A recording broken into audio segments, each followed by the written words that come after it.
Alright, y'all. So I'm Narc Say They Love Me, right? I'm Narc Say They Love Me. I'm coming to you, bringing you some knowledge, alright? Some knowledge, right? Just some knowledge. Not anything that not all of this that I read about.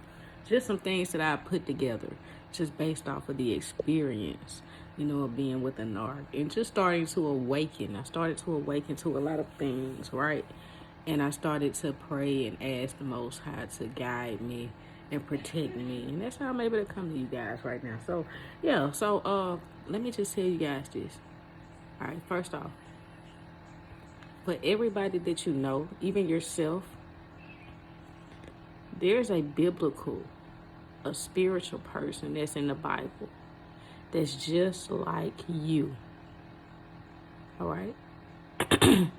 Just like Jezebel is the character for narcissism.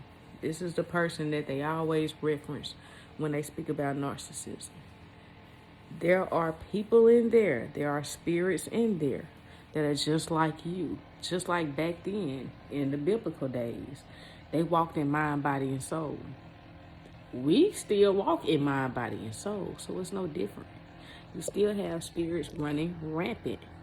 Just like you have the demonic narc spirit, you have some, you have some different spirits, everybody's not the same, right? So, let me just share this with you guys. Why was Jezebel the ultimate narc, right, in the Bible? I'm going to share this with you, some game on Jezebel. And this is what they broadcast in music and entertainment and magazines, on the TVs, on the videos. They entertain seductiveness, right? Seductive women. Okay? Seductive women. And Jezebel was seductive in the way that she conducted herself, the way that she dressed. If you go back and look at old pictures of Jezebel, go on Google. Y'all pull up Jezebel, look at her. She was on a whole different plane than the women back in that day. All right? So she had a way of showing her flesh and her skin to get men to buy into her having her way. Right? This is how she would manipulate. This is how she lived her day to day, right? All right, so this is something that I've always thought, right? I've always thought to myself growing up, why do women wear makeup? And it's gotten even worse now that I'm older, over the years, right? It was just foundation and maybe a little eyeshadow, and now it's foundation, eyeshadow, wigs, eyelashes, all this kind of stuff. And then you have a half naked, if not about naked, almost naked young lady. Well, that's for seduction, right? Women back in the biblical days, even in the church, a lot of churches, in different denominations and things, the women, they cover up because, see, the thing is, they know that if they don't cover up and they show skin, then a male's mind can wander, right? So even if they don't mean to seduce the male, that might actually happen, depending on, y'all see where I'm going? Let's walk, right? Let's walk. All right. So, to me, the makeup, this is just my opinion, the makeup is more of a physical mask. Now, you can pretty much bet on the makeup and the hyphenated names, because a lot of women that have hyphenated names, I didn't say it in the video when I told you about the red flags. One of the red flags was the hyphenated name. Now, to add on to that, a lot of women, if they have that energy that they've usurped from the guy, the way that that Jezebel usurped the throne from Ahab, then you have a person that's talking at you. They are trying to extract your energy from you. They're trying to switch IDs with you. Like I told y'all, in the video about them switching IDs with you. They're trying to assume your position because at the end of the day, in the back of their mind, they know that you are superior. But they don't want you to know that they know that. So they have a way of conditioning or whatever, right? So Back then, women would cover up, right?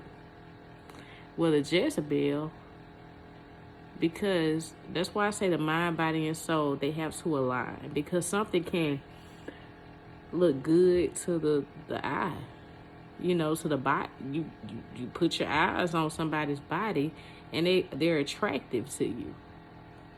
So you let up off of your boundaries because you're not connected with your spirit. Your spirit is saying, oh, no, that's no good for you. Back up. But then your eyes, your mind, your eyes feast themselves on somebody's body. Right? So it's not aligned. Your spirit is longing for one thing and your flesh is going after another. And your flesh is in heavy pursuit. All right, it's in heavy pursuit. You guys know that, right? So this is one thing that I thought about with the makeup. Like, it's gone from it's gone from back in the old days, it's gone from them having a mask on in a spiritual aspect to like right now in 2021, they actually have a physical mask on. You see what I'm saying? So it's gone from spiritual to, damn, this shit's right. This is right in your face. Okay, I don't mean to curse. All right, I'm not gonna say they love me. I'm gonna tell y'all what it is, right?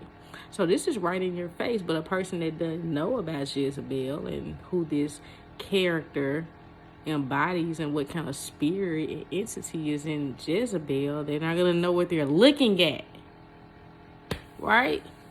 All right. So the thing about the hyphenated names, I told you, they may get somebody straight. Instead of saying, okay, you can call me Jones Wilkins, Miss Wilkins, they'll say, I go by Miss Jones, knowing good and well their name has been hyphenated. So somebody may call you either or. Like, come on, man. Like, that's how they are. Right? That's how simple it gets to discern them. All right. So, the story of Jezebel, y'all. Let's share the story of Jezebel. Just a brief overview, all right? I'm not biblical, right? I study more so spiritual aspect, right? So, the story of Jezebel, right? Jezebel was the queen. Ahab is king. Ahab is in total, like, he's the authority here. He's the king, all right? He's the king. But what happened? He got involved with Jezebel. Jezebel usurped the kingdom from him. And she started putting false prophets out there to mislead the people. So the Most High had gone out there, had assigned Elijah to go out there and kill all of the false prophets. Jezebel did not like it. And then she wanted to retaliate. But the false prophets were spreading false narrative. Right? That's how the narcs do with the flying monkeys and the enablers. They go and smear you. That's false narrative. All right? So y'all, listen, all this stuff is biblical. Somebody like everybody in the Bible, okay? Ahab was a yes man. He knew that Jezebel was infuriated. He didn't stand on anything. He didn't say, look, don't do that. Don't go after Elijah. Your prophets were fake anyway. He didn't do anything. All he did was say, yes, ma'am, yes, ma'am, yes, ma'am, yes, ma'am. That's all Ahab did. Ahab was an enabler. Ahab was a codependent empath. It's pretty much wherever the wind blows is where Ahab will blow. All right, that's another description of a codependent. Wherever the wind blows, that's where they'll blow. It's never a problem. It's never an issue. It's never an objection.